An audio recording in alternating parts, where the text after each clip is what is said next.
de una manera muy dinámica, muy interesante para que ustedes entiendan el comportamiento con una metodología sencilla, aunque hoy va a comenzar por la parte fundamental, ¿no?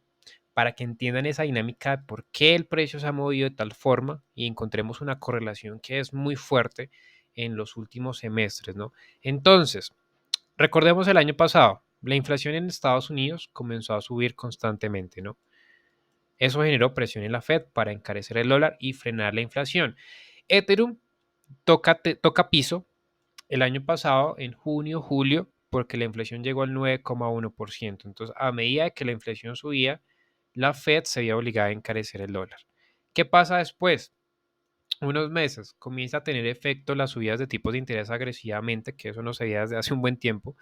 ¿Y qué pasa? Ethereum no vuelve a esos mínimos. ¿Por qué? Porque la inflación comenzó a bajar constantemente, había menor presión. Entonces, prácticamente lo que ha llevado al ritmo de Ethereum ha sido la inflación. Y lo vamos a argumentar, y aquí ya comienza el análisis fundamental interesante y argumentando y correlacionando, que aquí es la parte interesante. Entonces, vamos a tener presente este año nada más. Entonces, desde enero. Enero se publica el dato de inflación en diciembre, ¿no? Recordemos que el dato de inflación se publica un mes después. Entonces, en enero, 12 de enero, se publica el dato de diciembre y fue un dato muy bueno. ¿Por qué? Porque la inflación bajó del 7,1 al 6,5%. Recordemos la correlación. Inflación baja, dólar se debilita, menor presión en la Fed, sube Ethereum, ¿cierto? ¿Qué pasa después? Que aquí observamos como una corrección interesante, ¿no? ¿Qué pasa?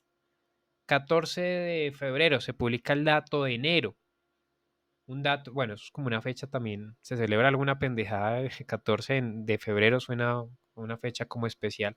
¿Qué pasa? Ese dato no fue tan bueno. ¿Por qué? Recordemos, la inflación en diciembre que se publicó en enero fue el 6,5%. Había pasado del 7,1 al 6,5%, pero después no baja tanto. En febrero, el dato que se publicó en febrero fue el de enero, bajó al 6,4%, ¿cierto? Fue una bajada como la actual. Y ahí lo que observamos fue una corrección. ¿Qué pasa después? Se publica el dato de febrero en marzo, 14 de marzo, si no estoy mal. Sube Ethereum, recordemos que aquí baja porque la inflación no bajó tan fuerte. Aquí sube Ethereum porque la inflación pasó del 6,4 al 6%, que también fue un buen dato. ¿Qué pasa después? Nos sigue sorprendiendo el dato de inflación en Estados Unidos, pasa del 6% al 5%. ¿Qué pasa con Ethereum? Lo hace bien, ¿cierto? Ahí seguimos con la correlación. Prácticamente este año ha sido de correlación. Entonces, ¿qué pasa últimamente? Ethereum no lo está haciendo ahora tan bien. ¿Por qué? Porque, pues bueno, la inflación no está bajando tan fuerte, no a ese ritmo, bajó más o menos como al ritmo de diciembre a enero, y aquí fue el 4,9 que se publicó hace poco, ¿no? Uno de los datos más actuales. Entonces, aquí lo que podría pasar es una corrección, si observamos de pronto el pasado. Aquí ya encontramos un argumento, quizás interesante, ya entendemos un poco la dinámica del precio, posiblemente vamos a borrar todo esto ya. Y ahora sí vamos a pasar a la primera parte de la metodología para analizar, que es hacer una lectura del precio, ¿cierto? Es muy importante esa parte y hacerlo de una manera muy sencilla. Una estructura alcista, ¿cierto?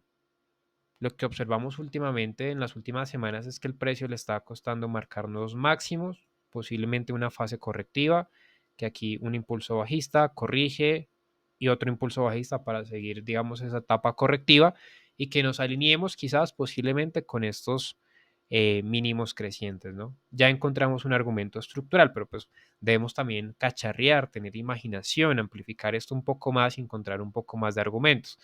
Aquí los que de pronto ya tienen experiencia ya van a ver algo muy rápidamente, ¿no?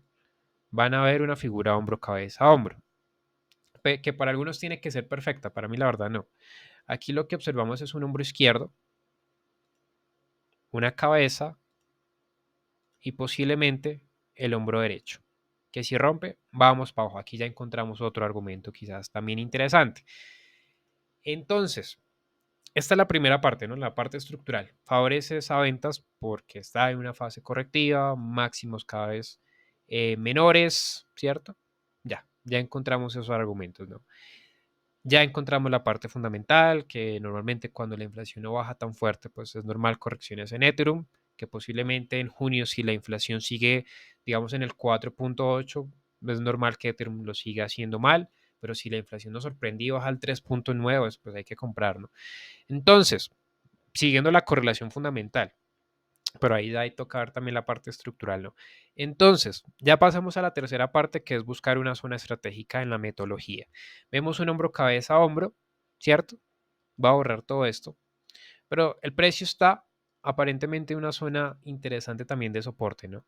Entonces tendría que romper, o sea, está esa probabilidad que rompa esta zona, ¿cierto? Y nos vayamos ahorita vamos a ver a esa zona de soporte de mínimos crecientes que estábamos viendo ahorita, que rompa esta zona o que vaya a esta zona de resistencia, ¿no? A esta zona última de resistencia, que es la que tenemos como referencia, vaya, de pronto pase algo, un poco de ruido, vaya a esta zona y nos vayamos también para ventas, ¿no? Entonces encontramos que favorece prácticamente a ventas. Zonas estratégicas. Me gustaría, pues aquí ya vemos dos opciones, ¿no? Primero, mi primera opción, ¿cuál es? Porque aquí sí hay reglas a veces. Y es que rompa bien esta zona, ya después esta zona se convertiría en la zona de venta. Porque si no rompe bien esta zona de soporte, la probabilidad es que busque una zona de resistencia, ¿cierto? Rebote y ahí sería esa zona. Entonces me quedaría primero con este escenario todavía porque si no, pues hay que replantear, pero está esa probabilidad de que rompa esta zona de soporte, después vuelva a testearle y baje.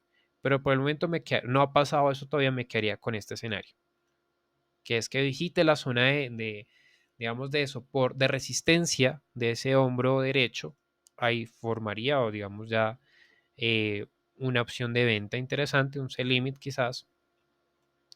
Pondría un stop loss muy reducido, demasiado, o sea, un stop loss que yo diga, bueno, me dé una buena relación de riesgo-beneficio, esta me parece interesante, 1 a 7, me parece muy bien que el stop loss pase prácticamente este máximo de acá.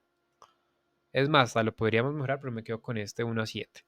Ese es mi escenario, que haya un rebote quizás, porque no ha roto todavía esta zona de soporte, de romperla, pues hay que replantear y volveríamos a analizar, pero por el momento encontramos puros argumentos para correcciones, ¿no? Desde la perspectiva fundamental, desde la perspectiva estructural con hombro, cabeza, hombro. ¿El objetivo cuál sería? El que vimos así en gráficos de 4 horas. Ya me estoy quedando seco, la verdad. Entonces, vean, el objetivo sería este prácticamente. Esta zona de los $1,600, ¿no? Zona de entrada, esa zona de los 1879, un stop loss en la zona de los 1923, buscando como take profit la zona de los 1600. Pero si rompe bien esta zona de soporte, tendríamos que replantear y ahí volveríamos quizás a analizar si comentan, si comparten, si comenten cómo les ha parecido de pronto esta metodología, ¿no? Que de pronto pues sí es inusual porque no hay indicadores, no hay Fibonacci, no hay Smart Money, hay una parte fundamental que yo creo que la gran mayoría casi no analiza. Pero bueno, un abrazo, éxitos y muchas bendiciones. Espero que les gusten los análisis. Em, Próximamente no sé qué analizar, comenten qué activo analizar, ¿no? Recordemos que la gran mayoría está correlacionado, ¿cierto? Que es algo que la gente tampoco ve, ¿no? Pero bueno, un abrazo, éxitos y bendiciones.